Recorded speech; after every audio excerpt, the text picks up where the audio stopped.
me great pleasure to introduce you to Sandra Seet, who's the Senior Engagement Manager with PayPal. And Sandra's first job was an SAP e-learning consultant. Wow, those were the days where internet, self-directed learning is not the rage yet, yeah? And she had to travel 70% of her time for work. So travel is the in thing, is the main thing. And she was also the client specialist. That's where I remembered her, client specialist team manager in Thomson Reuters. And of course, now if you search for Thomson Reuters, it has a different name altogether because it was taken over by Refinitiv, and which is also a London Stock Exchange business. And what I can say, and I remembered about Sandra is, she is so open, she's so affable, so approachable, and yet she knows a lot, but so humble. Oh gosh, yeah, very, very humble. And no wonder the clients are like her. At PayPal, she engages in cross-team collaboration. Look at that. She has engaged with commercial managers on pre-sales. She also worked with solution architects, and integration and engineering team for end-to-end project delivery. And you need to understand where they're coming from and to solicit collaboration. I think it's cool. And Sandra, when I was reading your profile, then I realized, oh yes, your dual language approach was really helpful in terms of engaging clients, right, with alternative language as well, such as Mandarin. She's, of course, PMP certified. Ooh, no wonder you're able to manage the project so well and hold a bachelor's degree in business, financial analysis, and IT. Wow, that's fintech, right? No wonder. Yeah, from NTU. Okay, and today, I call today's webinar Alphabet webinar because Sandra is going to be sharing her ABCs of career transition. Wow, not only 4 E's, you're going to learn the ABCs from Sandra. So Sandra, are you ready? So much. Thanks a lot, Eileen. And thank you so much, the Art of Career team. I got it this time. I was still warming up. Yeah, but it's really that pleasure to be able to find this little Tuesday afternoon to speak to so many of you. I just want to come across as somebody like, I very much like you. I've been through certain part of the journey, like how Eileen has put it across in a very nice and sweet summary. I just want to hopefully share a little bit of what I've gone through, the journey, some of my lessons learned, and hopefully, at the end of this short session, if I may call it, right, you'll have some easy takeaways, because I've been in the same position like you. And I was sitting down there just for the last 1 hour, sitting through, hearing all the good vibes that's coming from Eileen. I picked up some of the good tips. I did a lot. I'm sure you did. So at the end of the day, it is your own career to take care of, and ultimately it is your own journey to own off. Everyone's is different. So, and everybody does in their own time. So trust me, just give yourself time, and hopefully with all this support that has been given to you from all sources, it can help you to be more empowered for your next step ahead. So, without further ado, as you can see from here, I literally start from my first very lengthy synopsis of what my career journey is, So I'm currently an engagement manager, or what you call the project manager in PayPal. So I run client-facing projects. I don't also run external projects. I also run internal projects. And I go across different partner segments in the APAC region. So what is interesting, as you may have noticed, is if you quickly read, I went from an ERP tech company, SAP, as my first career, move on to a market data provider, Thomson Reuters, and now in a payment service provider for PayPal. You might be wondering or curious, how did I manage to do it? So let's take a bit at a time. Let's look at the last company change that I did from Thomson Reuters to PayPal. You're wondering, do I actually have payment-related experiences? No, I don't. It is not a Visa. Thomson Reuters is not a Visa, but it's MasterCard. It's essentially a market data provider. And incidentally, I came across PayPal was looking for this hybrid role. It was a CSM, like account manager equivalent, client-facing, and a project manager for the APAC market. So what I was able to bring forth was the soft skills back in my TR, Thomson Reuters days. The years of customer facing, the account management experience that I managed to garner over the years, the I mean, there wasn't even asking for being a team manager. It is an individual contributor role. But at the same time, they were looking for some people who has a project execution experiences. So what happened is I demonstrated, I mean, along the way throughout my career in Thomson Reuters, a lot of people tells me, informally, hey, you feel like a project manager to me in Thomson Reuters. Because I love executing it. I love to plan. I love to work out things, how to deliver a project from the start to the end, so that it's delivered according to different milestones and timeline. I would say I'm a planner in short. So when I start hearing about this, I was just like, okay, I saw a PMP certification was around and everybody was like, you sure want to do it? I mean, the textbook is like this thick, okay? I mean, if you have ever done your PMP cert, right, the textbook is like this big. It's even thicker than my pillow, as I might call it. I mean, why do I want to go through this like 600 or 700 over pages of text just to go through this certification, where actually some people told me in my friends, say, Sandra, no use. I mean, don't waste our time. You have no use for it. So, but it brings forth one of the key points that Eileen was saying, that education. In fact, it's the easiest one, as I might call it. I just felt that inside of me, I think that, it might serve me useful. I believe it's something that I don't know what it will bring me. So I went ahead to sign up for it. And I never looked back. And obviously, the ability to converse in Mandarin. I mean, it is really an added advantage to land this role in PayPal, because I mean, I credit this to our years of mother tongue, right? Our government still years of mother tongue education. So I would say the overall package helped me to transition into this payment-related industry experience, which requires me to have customer facing and project manager role. So I mean, I don't know the audience around here. Some of you may be new to the job market. Maybe you are just a graduating student, or you just trying to look for the next role here.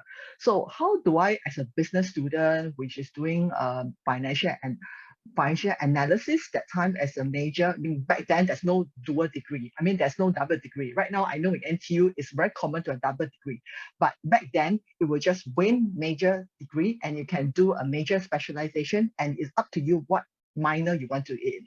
And I was interested in IT. I mean, it was something with the first year, right? You get to experience a whole spectrum of modules, and then you're like wondering what's interesting. And then I was like, okay, business law, okay, interesting. You went on to different modules, and I find that I did pretty well in IT. So I decided to take on the IT minor, as they call it back then. And that actually helped to open up my door to be a training consultant in SAP, because it is eventually an ERP system, more tech-based, but in the way being able to marry your whole business acumen as well as the IT skill set helped me to land my first job into the SAP itself. So in short, my end of the day, right, I would say that, even though my career looks like it's gone through certain industry changes, it is actually the overall package that you bring forth to each and every role that you are in or you're trying to target for. And recognize and sit down and think for yourself, what are the transferable skills and experiences that you have gathered along the way, or even you are still new to the workforce, things that you have done when back in the uni days, or even things that you have done on the volunteer basis, pro bono basis. These are valuable skills that I felt that you could really try to highlight in the way when you connect with your network or in your resume itself, because that will give you a holistic view about how it makes you a good fit for the next role.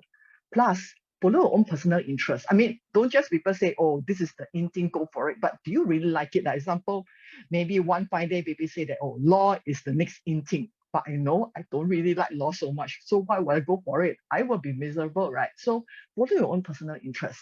Develop upon it, so anyone can actually do that to actually craft your own personal journey. Okay, so next thing, I've talked so much about myself. Now, my question is, how much do you know about yourself? I mean, you think you know yourself very well? I mean, I thought I do. I mean, I've been in this industry for so long. I thought I know myself well. But do you actually sometimes, deep down in the heart, you struggle to sometimes find the actual words to really describe your own strengths?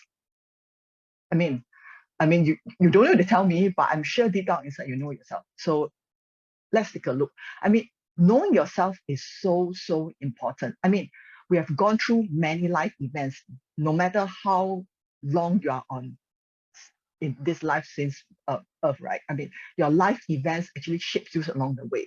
Like parenthood, you know, me being a mom, it changed me. I mean, I've seen people who became a parent or even becoming a fur kid parent change them, you know. It's this subtle change that you don't realize it. Or even a company your company has downsized and then you're on career break. That will change your perspective in some way. COVID, I mean, look what the last 3 years been. I would say that that has changed and developed a lot of people in the ways that we don't realize it. You know, you just look around, not just yourself. You'll find that it's actually there. And even maybe the mentor or the coach that you have met, I'm sure they have made a difference or seen some changes in life. So my point is perspective changes at different stage of your life. So even the strengths that you think you may know, you know, so I myself we say that my strengths have actually evolved along the years. So what was interesting is I came across recently this particular strength survey that I thought I can share with you. You know, I'm meditating is I don't represent them, but it's just that when I was given this topic to deliver, I said, what can I really share? And literally, I did this one of the strength survey. One of it, I went to Google. What are the strength surveys out there? Strength tests. I mean, like, oh yeah, you know, normal. Everybody talk about strength tests. There's tons of gazillions out there. But I did one personally myself. I did one many years back. But now I redid it again. I noticed some interesting portion. And notably, the first one that I did was Clifton Strength. And that was the top 4 or 5 of it. But there's free ones. So basically, the ones I listed down there, you can Google it, is there. There are some free previews. Take a look and register yourself and see which one you will find. But personally, when I go through the Clifton Strength, right, what it does, it ranks the list of all the 34 strengths. So it doesn't just rank them. It put them into 4 separate teams, from executing, influencing, relationship building, and strategic thinking. So what it helps to do is it gives you it actually turns out for me a very comprehensive and detailed strengths finder report telling me how I can succeed myself using the strengths and what actions I can actually do to maximize my potential and note the particular blind spots as you are leveraging on the strengths. That is something which I said, okay, you know, this is actually interesting because it helps you to say, not just telling people, oh, what are your strengths, you know, which is like, okay, I know my strength is organizational skills. I'm process oriented, but so what? How do I play to it? So it gives me some very interesting suggestions that I would suggest that you might want to invest a little bit to actually get into it. But at the end of the day, you know, whatever the way you try to know your strengths. Like example, you can even do a general survey of the people around you. There are things out there which they call this where you can just do a survey, say, hey, you know, find your closest network. Give me, say, example, 10 descriptions about me. So this is a way to know you better. But at the end of the day, don't get too caught up in what your own weaknesses are. Everybody has a weakness. I myself and nobody is perfect. But for me, example, one of my strengths tests came out was that strategic thinking wasn't such a high ranking strength among all the different 4 teams. But at the same time, what I will ponder and reflect on myself that, okay, well, at least now I know I can actually use it in a different way where I can use learning or education to try to read more, to develop more strategic thinking, apply in my work, or apply in my own relationship. But at the same time, because I have a very strong relationship or related strength, so I can technically even collaborate or get closer with people who are very strong in strategic thinking, learn from them, see how can I rub some of my own relationship building skills and get closer to them and learn from them. So there will be a synergy. So don't just use all these things and play to the advantage. This is where I would like to leave you with. So next thing is like the 3 tips, right? You know, the ABCs. This is the 3 things that I thought would be useful to in terms of sharing, which I call it, and I will credit this to the idea from Eileen. I mean, she told me this seminar is about the 4 E's of successful career change, right? So I was like, okay, ABC. I mean, so you won't make it a more boring afternoon. Okay, so I mean, the first A myself is authenticity. I mean, being real. I mean, be yourself. I mean, a lot of times I was look back, you know, at the same time, it's like, what does it actually mean? Allow yourself to really be vulnerable. I mean, a lot of people are like, huh, Sandra, be vulnerable? Does it mean that I have to expose what are my weaknesses? I have to expose things that I don't feel safe to share with people? No, I mean, it is not that. I mean, so just let me share where my perspective is being, when I say being authentic, being vulnerable. So have an idea, like going back to what I've shared, if you have a good idea of what your strengths and weaknesses are, knowing it is one thing, but the thing is, by being able to share it in the appropriate way of your strengths and weaknesses, it shows that you are genuine. Why is it important? Like, just very recently only, I was actually assigned this particular internal project where I have absolutely no idea what this product is. I've never heard of it. And the thing is, I'm given this whole process framework, say, hey, yeah, you know, the program manager has already created this process framework and you just need to execute this as a project manager. I look at it, I'm like, okay, I mean, it is easier said than done. It's a new product, it's a new process framework. It's totally new to me. So I was brought into this team, which was already doing it halfway. And then I came in as a project manager, supposed to be leading the whole bandwagon, right? I had to kind of like did what I did to gather all the information upfront. And towards the very end, I actually acknowledged to the team, hey, just bear with me. This is new to me. I'm not very familiar with this framework yet. I'm new to this product. Plus, just give me some time to learn. I, as the new project manager on board, I may come to you personally with lots of questions. So just you know, just be bear with me in terms of how I want to go through this learning process. And at the end of the day, right, you know, I don't know for me, but because I have people coming to me in a similar fashion, it feels that it comes across as genuine. It shows that I genuinely tell them that, yes, I don't know. This is partially my weakness, but I have the keen to learn. So flip it the other way around. Say, yes, you don't know about it, but I'm keen to learn, just so that they know that over time you can prove yourself that you are there and you can actually help them. So that's the part about being open about your strengths and weaknesses. Well, everybody makes mistakes, right? I mean, I do. I mean, the thing is, I'm sure even your direct reporting manager and your coworker makes mistakes too. But at the same time, if you can be somebody who will be real and stand out, is willing to reflect on themselves. Because I was a bit pleasantly surprised when my direct manager, okay, my direct manager actually apologizes to me directly for making a mistake that actually caused more work for me and her. And in the way she created more work, and she was very upfront. I felt like, oh, I can really trust her. I felt that this is something that I can work with her because she's willing to be very vulnerable in front of me. She was willing to admit to her mistake. So at the same time, you know, you will feel that you're closer to the person. And I feel that I can actually work more closely with that person. So look, I mean, do it in your own comfort zone, I would say.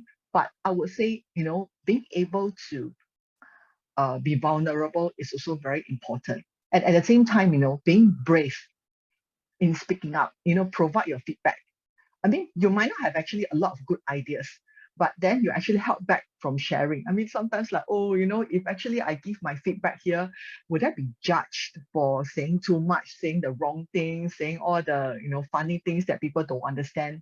No, I mean, I've learned from my course of the work is sometimes if you do not put up that courage to actually express and offer certain constructive feedback, right? You know, you don't have opportunity to showcase your strategic thinking skills. You don't have a ability to showcase your thinking skills because then you might, you know, be the silent party. I mean, yes, at the end of the day, you know, everybody gets credit for doing certain things in different way. But I find that in a certain setting, if you are able to provide that level of constructing feedback bravely enough, you do get a chance to actually stand out and showcase your ability. Yeah, and then acknowledge your mistake. So I was yeah, I mean, I talked about it just now in terms of everybody make mistakes, but at the same time, if you're willing to actually be able to reflect on it, right, you will be able to feel that come across as somebody who is really genuine. So, okay, I mean, my last point is like, I used to actually appear that, you know, at the same time, I was actually okay. when people ask me to, oh, Sandra, can you do this part of the work, when you know that it's actually their share of work? And then at times I felt that a little bit being taken advantage of. So I at the same time, I felt that it was over time, you became being viewed as not assertive. So along the way, I've grown and learned that, hey, if you felt that this is something which shouldn't be doing, be more assertive, be more real, come to be more upfront that, hey, this is not appropriate. Maybe this is an area that I should not be taking on at this point of time. This is something, maybe your area or expertise will be more adept to doing. So offer the constructive feedback to kind of turn things around so that people will actually feel that you are real and not just trying to fake it. You know what I mean? And being authentic, I would say, is pretty much, personally from my own experience, a little bit underrated. But if you do it well, it can really play to your advantage, and somebody coming across sincere, and people will genuinely feel that you are there for them and be willing to help you as well. Yeah. So next thing is, I would like to maybe ask Eileen's help to start a little poll before I bring to my V. Yay, sure. Let's see if everybody can guess what this is. Here we go. Everyone should be able to see this on screen. The choices are, what do you think the next B stands for? I hope they remember what was A. We just covered. No, just kidding. I'm just kidding. Just checking if people are still there. Still there. I hope so. No, just kidding. Yeah, I know. Yes. I can see some of the, interesting. Yes. We are seeing some very interesting options already. Everyone putting their choices. Very live, nice. So I would say there's two options which are very similar. I would say head on head. Okay, let me see. Very nice. We have more than 50% who have voted. What about the rest? What do you think? What do you think B is? B can be business, B can stand for brand. What do you think? I think we're guessing. We're just guessing what will Sandra say next, right? Her A, B, C, authentic. Then what is B? What is Sandra going to say coming from PayPal? I'm teasing her a little bit here. Okay. Any more guesses? Either business, brand, behavior, or belief. Okay, I think very nice. Thanks for guessing. I'm going to end the poll, and then you can see the result. I shared the results on screen. Share. Yeah, so they can see. Wow, I think majority have guessed. Very close between everyone. Well, half of them, right, probably think it's a tough fight between brand and belief. Some say maybe Sandra is going to talk about behavior.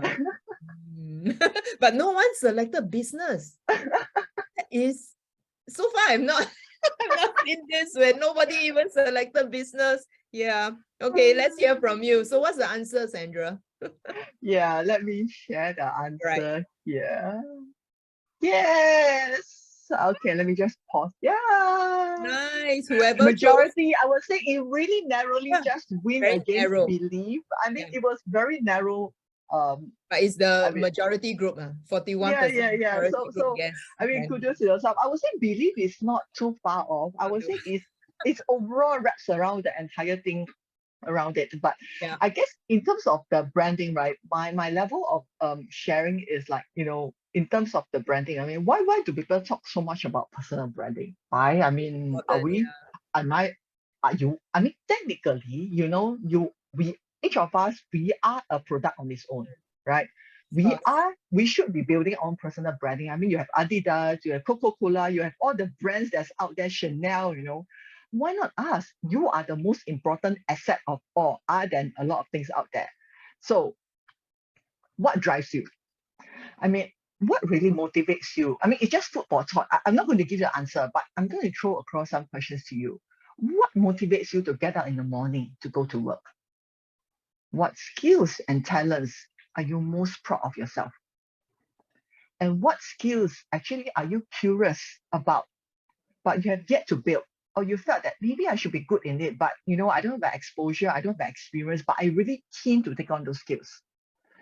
And what kind of tasks or projects will energize you? What kinds Or conversely, what kinds I really felt that, oh, okay, that again. But what kind of tasks and projects that if it's given to you, you'll be like, yes, finally, I'm getting it, Or what kind of people that you mix around with, or what kind of people do you look upon or you admire, have in common with you, or you want to learn from, So all these are what we call the driving force.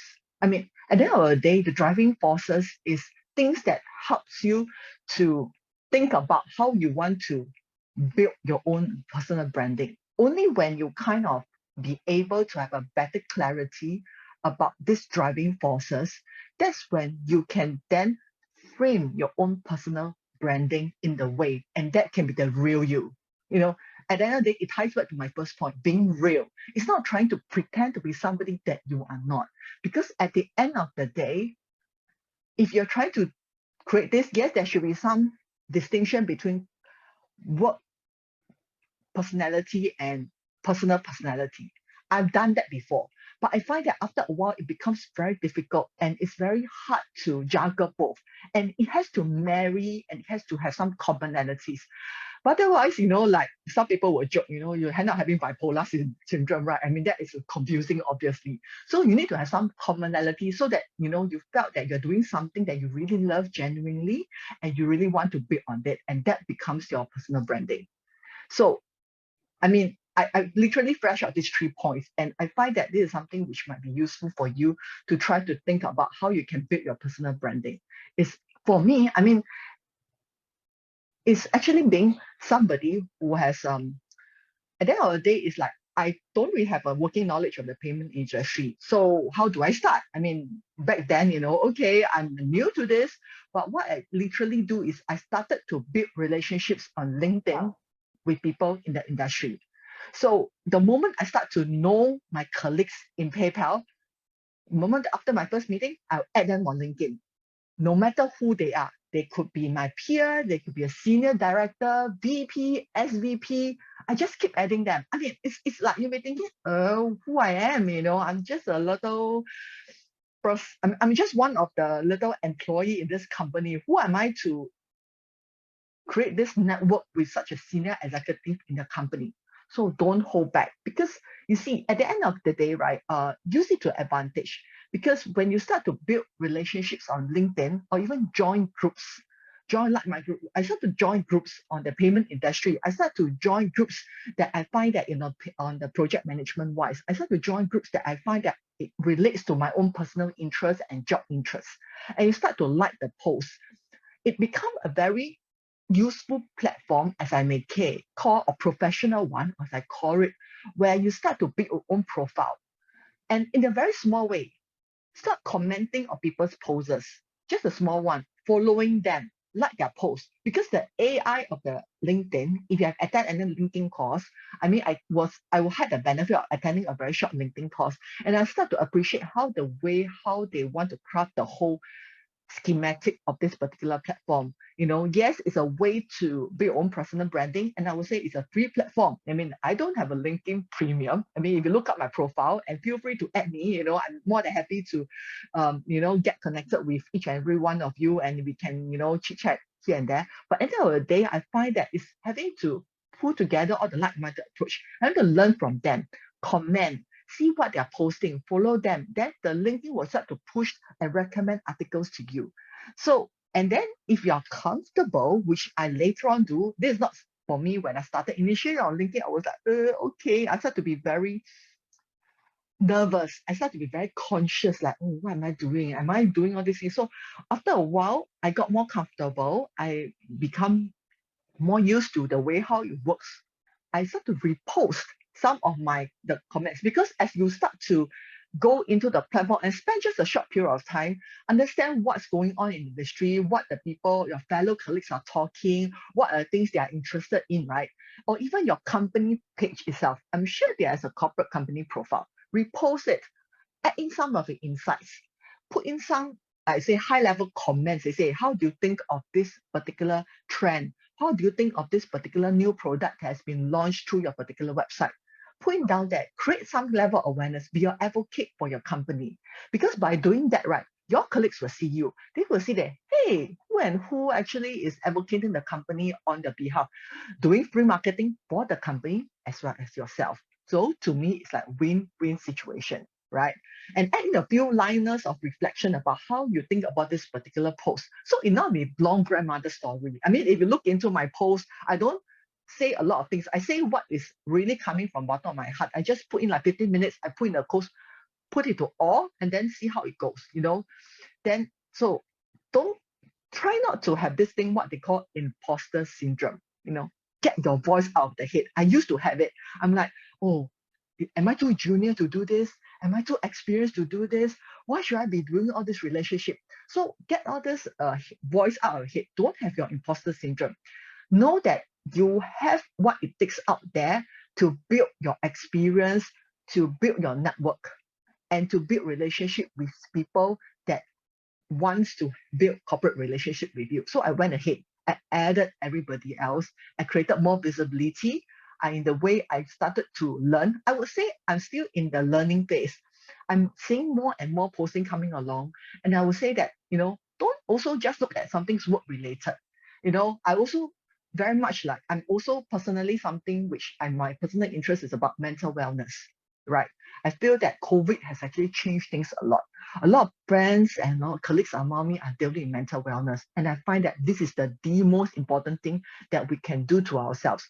So I actually subscribe to a few mental wellness or coaching or self-learning related forums or even postings or group in LinkedIn, and then I actually reposted the message. Sometimes in the morning, I see a motivational message, I'll repost it so that I say, hey, happy Monday. These are the few tips to kickstart your Monday.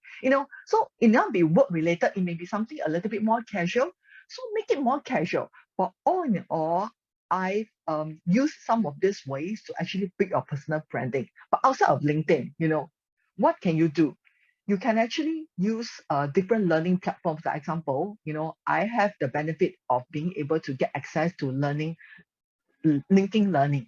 So by being able to do LinkedIn Learning or some other courses out there, just post it out there. Like example, I just did a course in SMU in digital business. So this is something outside of LinkedIn, but I was brave enough to actually say, hey, I will publicize it. I will want to post it out, share with the network around me, and I say that I'm doing something to upgrade myself, to put myself into the next level of understanding of what next trend is.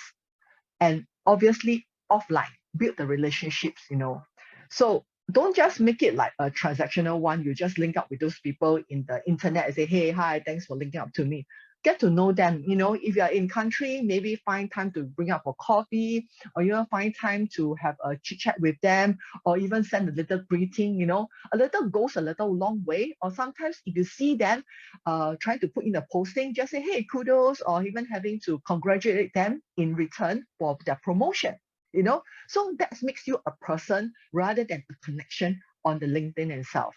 And I find that along the way is planting little seeds for you, so that in time to come, I don't know how it will lead me, but I feel that along the way, this will help to build up my personal branding, that if one day I want to venture into other areas, I can reach out to my network, I can reach out to the friends around me, that I call them, offline or online, that, they may maybe to do some referral, or they will be able to help me to find out how is this particular company that I'm going into, what's the culture like, what's the people going to be like. And these are the things that you can start planting seeds right now as part of the whole personal branding. Okay, so my last but not least, comfort zone. I don't know if you kind of guess it. So at the end of the day, comfort zone, everybody is as it. I also, to be honest, I'm very much guilty of that. For longest time in Thomson Reuters, I was there for 14 years. Why I was there for 14 years? Because I was so much in my comfort zone. I literally know my stuff, my work, everything that I do at the back of my hand. Why would I want to change?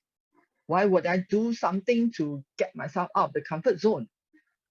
But at the same time, what I did was, I decided to be brave.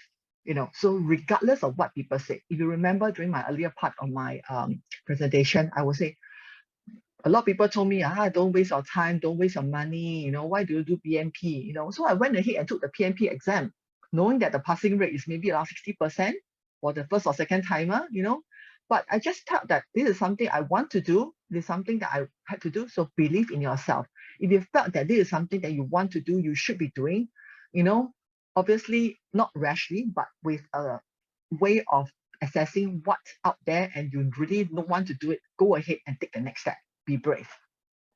And at the same time, set your goals. I mean, I'm not talking about lofty goals, big, and I mean, you can do big, ambitious one. But for me, just take small steps, Yes, you can have a vision about where you want to be, what you hope to be, what your interest is.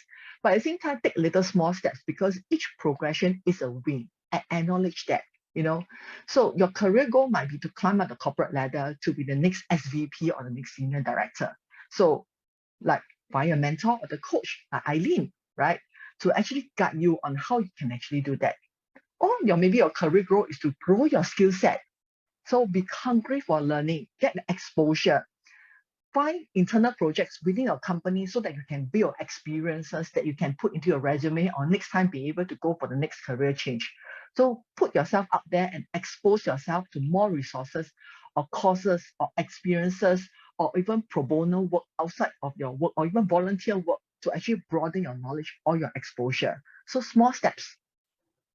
And network out of your comfort zone. I mean, like minds think alike, right? But if let's say your goal is to actually expand your presence in your current industry or to move into a new industry, make a deliberate effort to actually connect with people or go into face-to-face seminars, sign up for events, go for webinars or do those things that you might not be comfortable with, be it online event, offline event, or even LinkedIn, like I was telling something just now, to put your post out there for everybody to comment. You think that, you might not be comfortable with, but slowly, if you do more of this, right, it actually gets easier, trust me. It's just the fear that is pulling you back.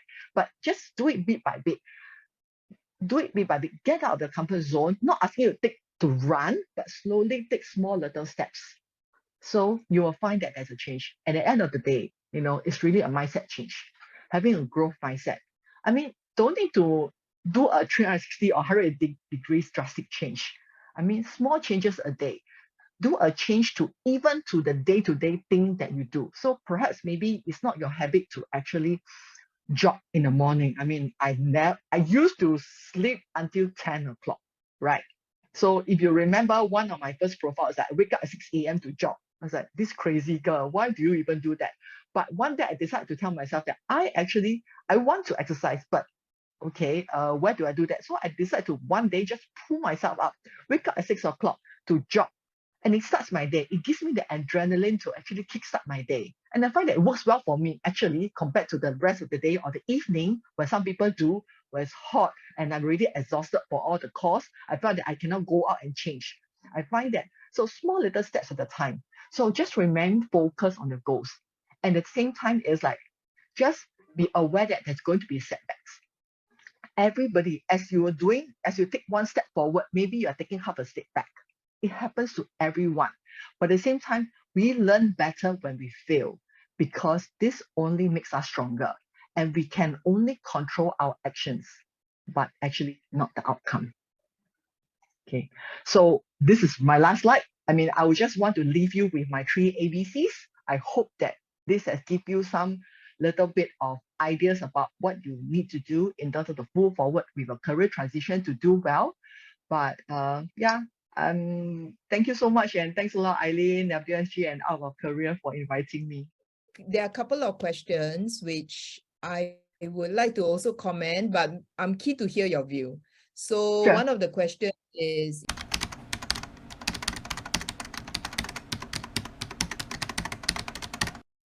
oh, of course.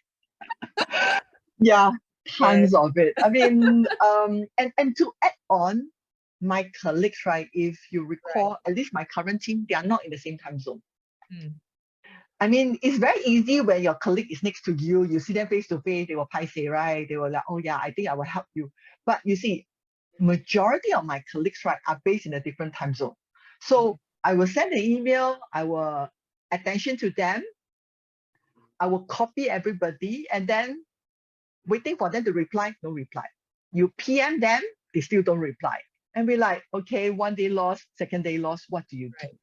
So a few things that I do was I literally tried to find my own way still. I said, okay, never mind, you can't help me. Then I will try to figure out who else beside you can help me. I mean, it is an Sure. opportunity that they have been asked to help. But at the same time, in my email, so my second follow-up email, I'll be like, oh, maybe you are so busy, just trying to still continue. I mean, maybe it's genuinely that they don't want to help. Not that they don't want to help, maybe they're just busy and inundated. So I will call to them and say, hey, maybe you are not the best person to help. Maybe you are busy. Can you or your colleague help me? And I will CC their manager. Because in a way, that helps to kind of set the ball a little bit rolling. And it kind of bring a little bit more attention to the pressing matter. And I will also add in that what is at stake here. So I would say this is some of the little tips I've done to actually get my own help when the people are somewhat you think is ignoring you, but at the same time, I give them a benefit of doubt that they're not doing it on purpose, but they have it for other reasons. But sorry, I have people chasing me behind. I cannot wait for you because you have a different time zone. Unless I wake up at my 4 a.m. to catch you, there's no way I can get the help from you without having to, make it to your attention. So yeah, I hope I answered the question. Or is that also add is like, you bring about very interesting points. And from my own very recent experience, so if for those who, so for those who started to added me, if you look at my profile, I was literally just promoted to a more senior engagement manager. So because of this, right, I now moved into a more regional team, into working with more US colleagues. And I was just, like I say, parachute into this particular project where I was pre-warned that the people that are really assigned to this project, the kind of the work style of it, I put it across general speaking. So I was given a heads up. So I use what I've been always doing is that I go in with a humble angle. I'm not coming in to say I know it all. I don't know it all, and I'm willing to admit that I don't know. But what I come in is like I know my strengths here is project management, organization, being able to see things with perspective. I come in, I want to leverage on your expertise. So sometimes, right, go in and tell them, hey, I really value you, and genuinely say that you really value your expertise in doing that. You are expert in this. Make them feel good. Yeah, make them feel good at the same time, because my colleagues are all remote. I mean, there's no way I can ask my colleague who is all in US up for coffee. I mean, I would love to. And sometimes having phone calls is more transactional because you don't really do a phone call for chit chat. But what we do is you sometimes just DM them. Sometimes they just, ask a concern like, oh, how are you? I know you've been unwell. I hope you're doing. So build that level of close relationship. Like what, it's more difficult, obviously, when you work with a global team. But I find that you come in showcasing that you are actually more harmless, I would say, than it is. I come with a certain experience, but I come in to help you guys. I'm not here to take over your job. Because a lot of people get very defensive, like, oh, no, you're coming here, you're trying to take over my role. And that is what I'm trying to diffuse. I say, I'm trying here to work as a team. We need to collaborate at the same time, because this was an assignment from the key stakeholder. So let him or her know that, hey, yes, I'm the one driving it, but this who are also very critical piece of it, and give them the credit. I say, openly share your gratitude to them and let them have the feel good factor. Because by doing this, what I found that it works for me is later when you ask them for help, they will say yes a little bit more easily, because you make them feel good that, hey, you are actually recognizing my effort. You're not trying to take the shine away from me. Each of us have our own stage. You're not trying to steal the stage from me. Correct. So I find it's a very human thing, and over time, I find that helps me a lot, especially during the last 3 years that there was was all remote, no coffee session, no face-to-face. How do I build up that level of like, how do you help me where I never even see you face-to-face? Yeah, actually, we can also do virtual coffee for those of us who are who work from home a lot. You can do virtual coffee. Everybody grab your coffee where you are and then have a powwow session. Hey, there's another question for you.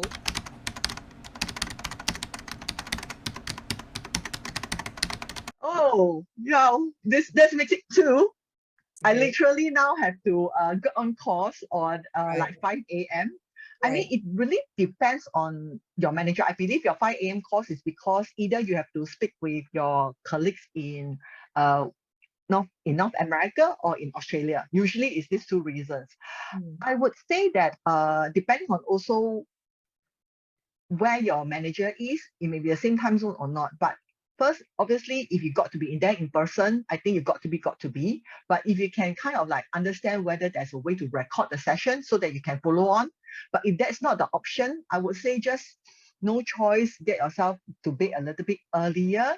And I'm hoping that this is not a daily thing. I mean, at least I wouldn't think it's a daily thing, because if it's a US wise, technically on Monday you're off, unless they expect you to work on Saturday. And then I'm sure if you open up this conversation or this expectation of work life or work timing where you do a 5 a.m. call, I hope your manager will understand that, hey, maybe in this case you can take some time off, log off a little bit earlier during the day, so that, at least you give you a really good solid 8 hours of sleep. Because I would say any genuine manager, if I call it right, they should be understanding enough that there's no way a person can work from 5 a.m. all the way to 6 p.m. I mean, after a while, it will get burnt out. And I personally think that a good manager will not want an employee who is a good one to suffer a burnout like that. So I hope that answers your question. Yeah. I attach to it. Power nap is very important. I mean, I have to admit, I actually done that in my daytime, because I had to do morning call, sometimes evening call. I do a power nap, and I would say don't be guilty of it, because you need that to actually be able to be energized for the next meeting. Otherwise, you will find that you will not be yourself. You won't be able to perform at the best. So it is very essential, and don't I attach to it. I mean, I don't do it often, but when I need it, I find that it really helps me a lot. Yeah.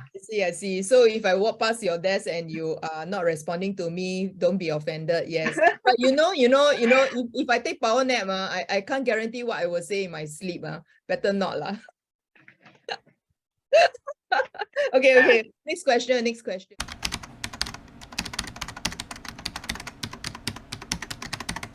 I would say is I mean, to put it across simply, it is not that hard, but as well as it also isn't that easy.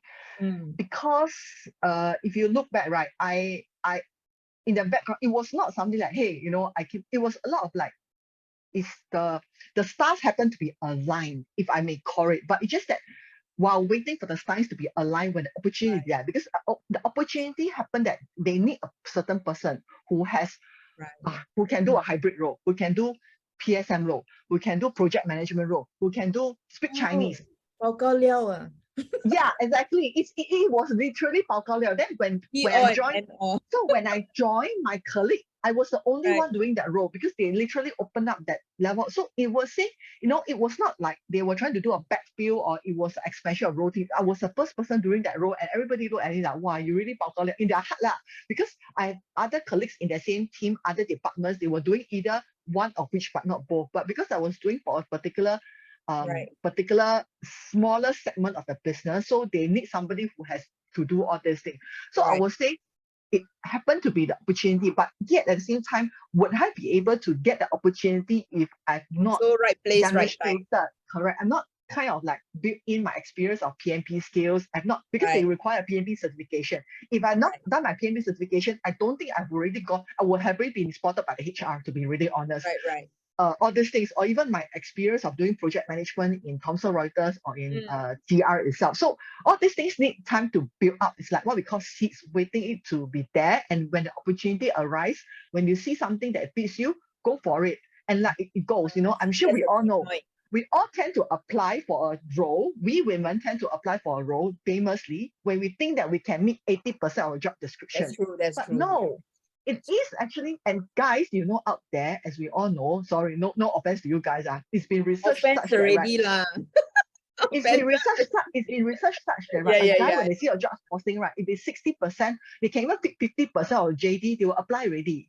For us women, we will think here, think there, think everywhere. So just don't overthink, but have the seats in place. Go for it. You might be able to demonstrate that level, like, actually you are unique in that sense. Yeah, so I hope that answers the question. Wow. Say thank you. Say thank you. Very good.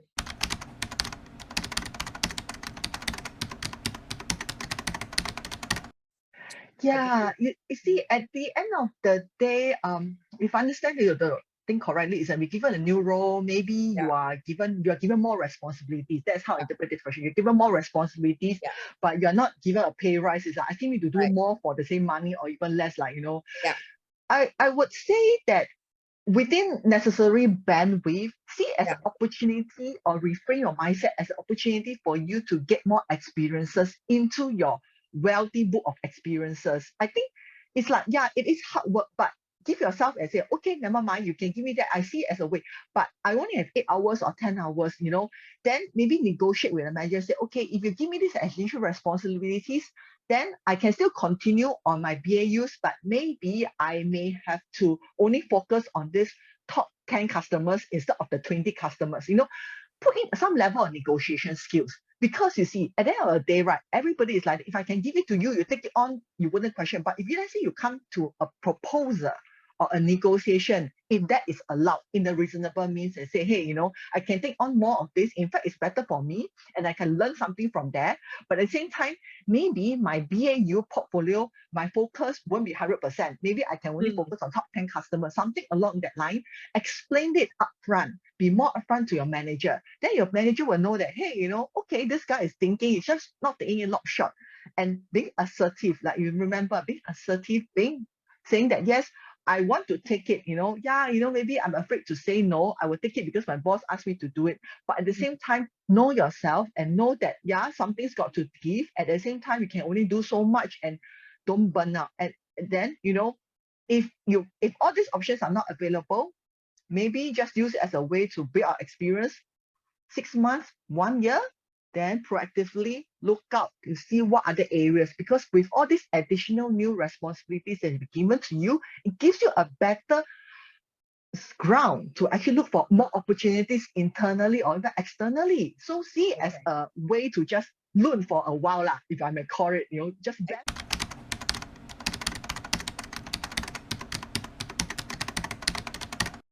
I would say, I would rely on, I would say, give a third party to view it, because you yourself, you may feel that it's outdated, but it is from your lens, from your angle. So get a third person, get a career coach, people like Eileen, really look at it from a third person point of view. I bribe you, don't they? No. You see, because I've not gone through career coaching degree, but I've gone through career coaches myself. I've gone through career coaches myself in my previous role. I've gone through, as part of my career development program right now in PayPal, I was given the opportunity right now that they're assigning a career coach to me also. Yeah. It's something which is like, why do I need that? But you see, you need a different lens, and the person will question you and make you ponder. And then now you say that it's outdated, but is it really as outdated as I say? I will actually challenge you and get the person to give you a different perspective and really dwell down and go deep down into what your experiences has been, what you've been to, who you have been talking to, what you have been doing. It may not be, I feel, as outdated as how it is. And there's a way you can even spin it across. And look, younger people, yes, they have all the savvy, newer experiences. I get it. I also I'm not exactly too young myself. But I also feel that I'm also trying to catch up. But at the same time, you have your own uniqueness and you bring certain experience and certain value that younger people don't have. So you may need some additional help, if I may call it, to get that level of third-party view.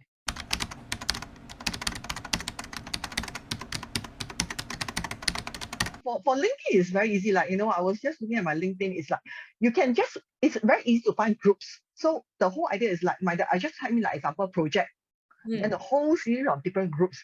There's a whole tons of groups out there. So I try to focus on those groups which has more participants in there. That's one thing where you have a lot more people. Don't join those newly created groups. I would say this is maybe one little tip I may say.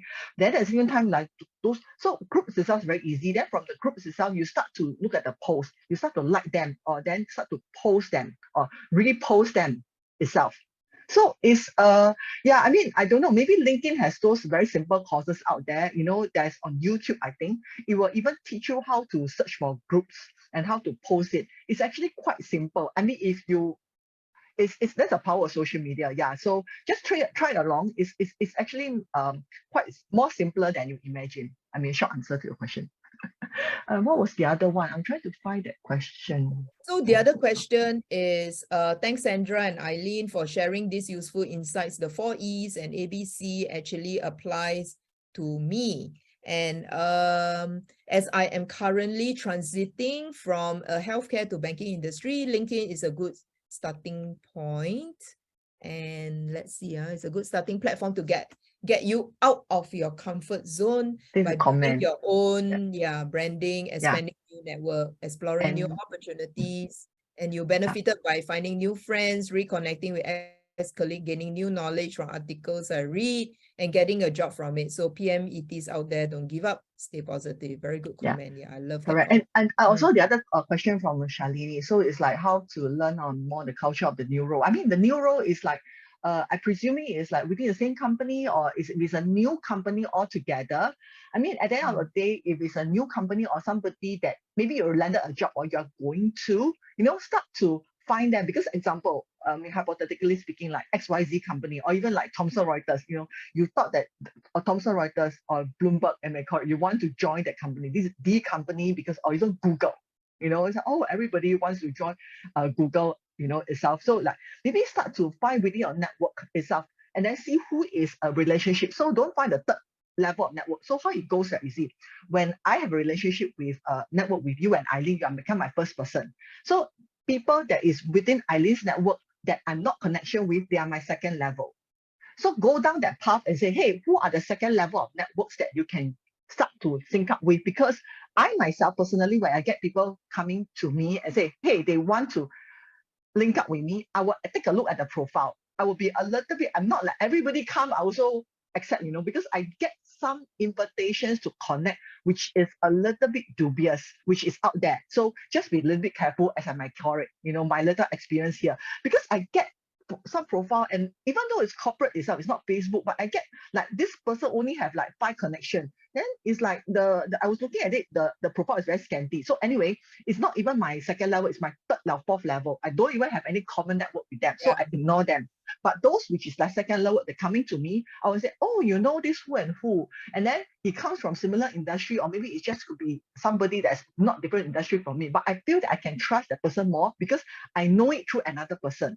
So this how I accept that person in network. So vice versa, if you want to build out a network through other people, try to go through the second level and then try to, add to them. And I think right now for linking, for the first few messages, you can say, hey, I'd like to sync up with you and be okay. I mean, the thing is, even if they don't accept you, just move on, continue to add. If you send out 10 invitations, I can tell you, you won't get 10 no responses. At least you get 1 or 2. Maybe you won't get all the 10, but at least you will get some nice soul out there who will be willing to accept you, who are the second level of connection, and then you continue to build up your connection from there, and then trying to build your top leadership of trying to say, hey, since you want to go into this particular field, you might want to learn more about what the latest initiative like Google is doing, then start to post it, repost it from different websites, then share about it, post it on LinkedIn.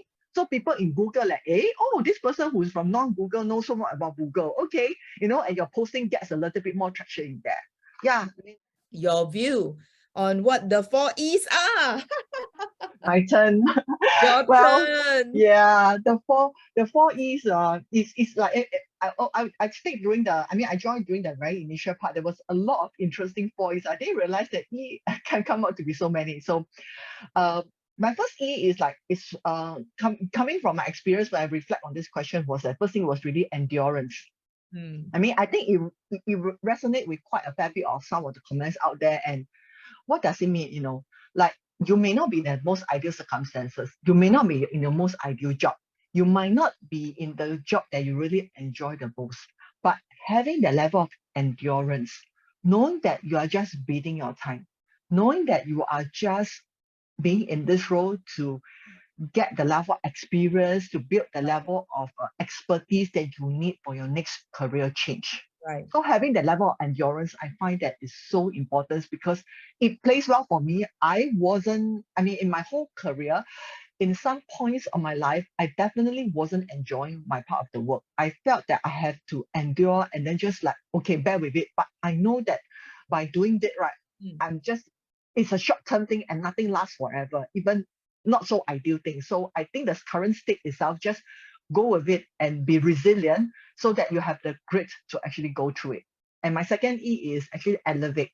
It is aligned with what I was also previously talking about, where you make small progression.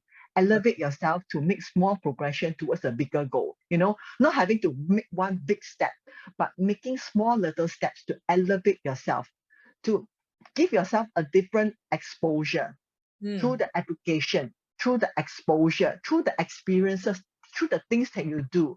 Bring yourself to the next level.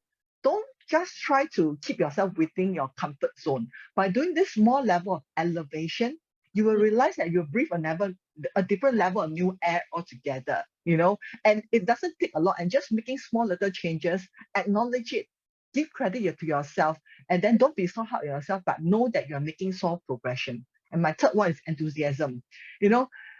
Find a passion in you, do what you really like. Maybe your current job, there will be certain things that there is still that you are passionate about, or certain parts of the role inside you, or projects that you can get assigned that you are passionate about. Ask for it.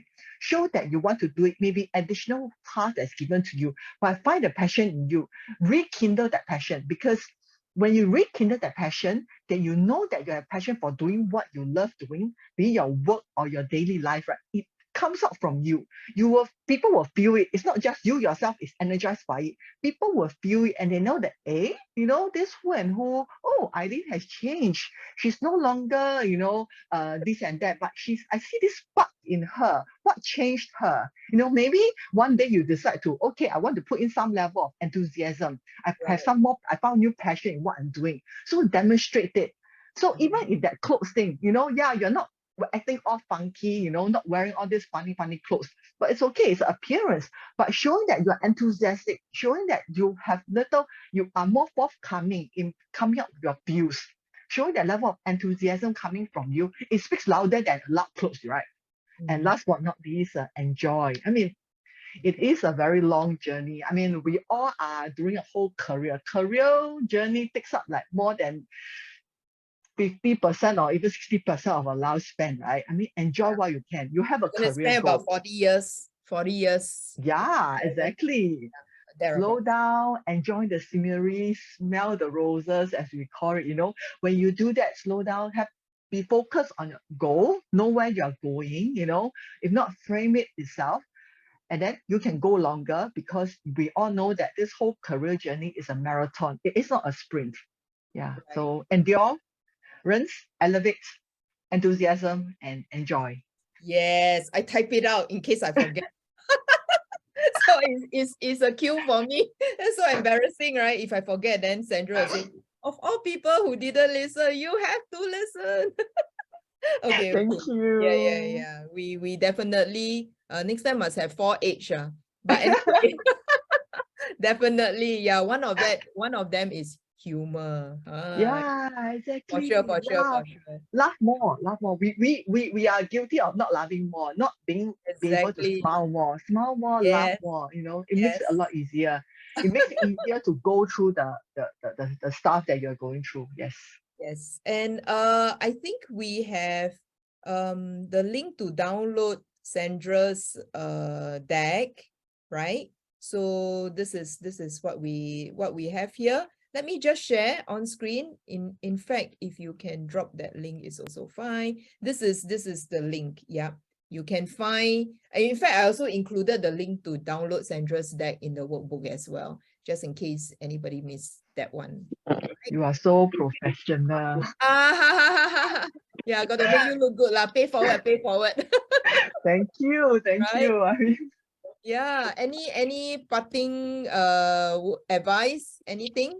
I believe I've spoken a lot, and I just want to take this last opportunity to really thank you for the very nice invitation. I mean, it's something which I would say, if you know me and those people who get to know me, I don't do this every day. I mean, it's absolutely. But I just, why I took this on is because when Eileen came to me, initially, I had my fear.